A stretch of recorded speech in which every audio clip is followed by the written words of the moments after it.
Hello everyone. Right now, with all these international games taking place, friendlies, World Cup qualifiers and Euro qualifiers, something popped in my head, and it's something that I'm sure I'm not the only one who wonders about it.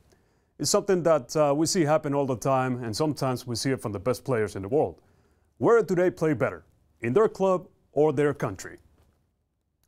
Well, since these are professional players, they should do pretty well on both squads. However, there are always some exceptions to this duty, and there are a couple of reasons I think why this is happening. The most important one is money.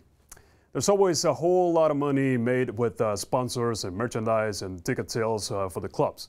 Therefore, they are paying enormous amount of money to their players, which then leads them to play much better for them rather than the national team. You can really see there's a different type of efforts when they put on the club's shirt rather than the national team's shirt. Of course, I don't speak for all players. There are some who put a great amount of effort and heart, actually, when they play for both sides, such as Diego Godin for Atlético de Madrid and Uruguay.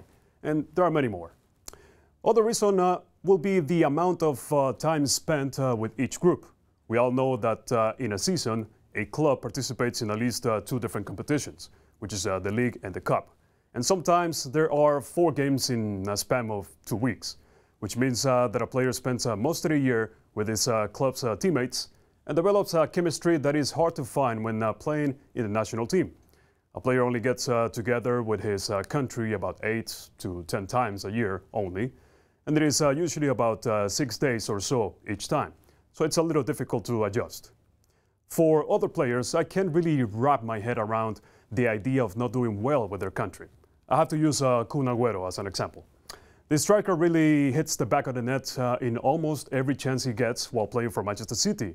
But put on the Argentine shirt and he truly is a mess. He's a gifted player with great skills, but there's just something about him when he tries to represent Argentina that doesn't let him play at his full potential. Is there anyone else, perhaps, any other player that comes to your mind that does well in a team but not in the other one? Why don't you go ahead and leave your comment below. Tell us who you think that player is and why. You can also use the hashtag on Twitter and join the conversation. And don't forget to subscribe to our YouTube channel for more video blogs. We'll see you next time.